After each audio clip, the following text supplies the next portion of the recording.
One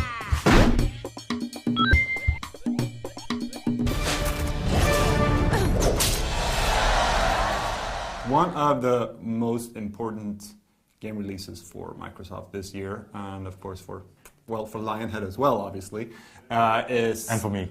And for Lee, is of course Fable 3.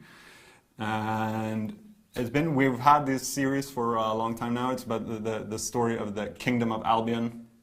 Yeah. And in the third one, the storyline, where are we in the history of this kingdom now? It's 50 years later, and you are the descendant of the king.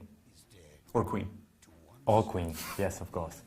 And you are basically pretty tired of your brother who is in charge of everything, and he's not a very nice guy. So you decide to start a revolution, and that's basically it. So, what they've said, you played it, of course, I haven't yet, but it's supposed to be divided into two parts, more or less. First, you start out by gathering the forces of this revolution against the king. How does it? Let's start down there. How does that work? We've been asked very politely not to spoil too much of this, but well, basically you have to lead this revolution, get a lot of followers, and after that, you take the role of the king or queen, and then you have to make a lot of decisions. And in typical Peter Molyneux fashion, it's been over-exaggerated how amazing this is going to be. Because it's basically down to, okay, you need some money. Do you want to build a whorehouse? Or do you want to build an orphanage? I don't know if you think that's a lot of strategy. The moral choices. Yeah, they're quite obvious. It's not really as complex as they want you to believe. Nevertheless, it's okay. Is it like that in general, though?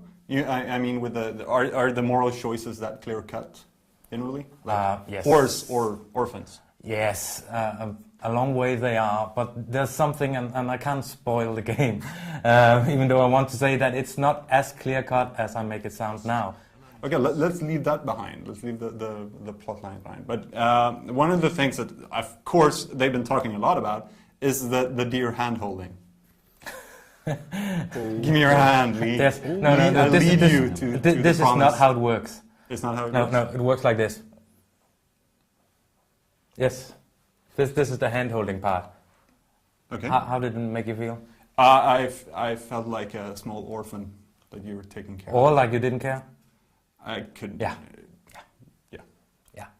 So that's Forget it? about it. That's it? That's basically it. Okay. But it's not what you should care about. You should care about the whole sandbox aspect of the game, all the mini quests, all the fun stuff you can do. Like you could in Fable 2, you could go and hunt for all the gargoyles, or you could go and open all the chests or get all the keys, and all that stuff is back again. Is that does that carry the game? Because that's when I think about Fable 3 and what I've heard about Fable 3, that's the kind of stuff that I want to do. I don't really care that much about the storyline. I want to go buy houses and force people to pay ridiculous rents and then fart at them. Yeah, because farting is fun. We learned in Fable 2. But how does the sandbox part? Is it good? Does it carry the title? I think it's quite good. But in the first hour when you play this game, you will think, "Oh my God, they've dumbed everything down." Because you don't have, you remember when you're fighting in the old one, in Fable 2, you had the different colored orbs, and well, you don't anymore. You don't even have XP.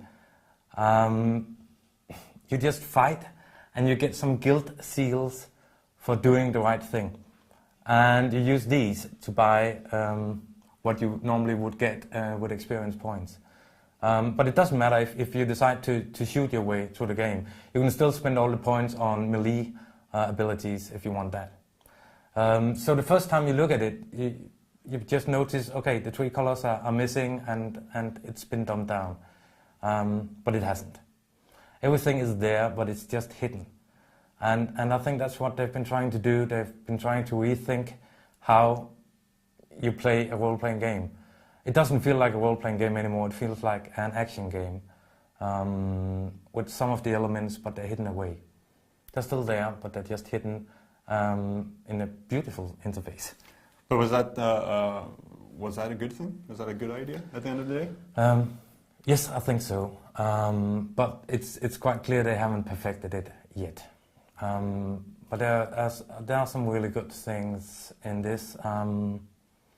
You've got the whole aspect. I hated Fable II, where you had your backspace and you couldn't find anything, and it was so complicated, and you had all these menus, and it's just so slow.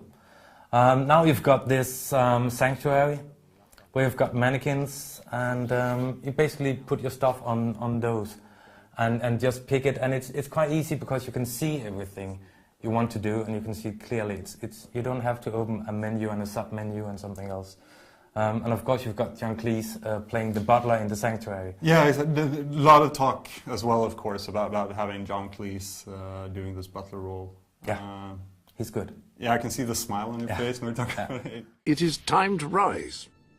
With your permission, I shall wake your sleeping companion. Ah, yes, one's heart soars before such regal bearing.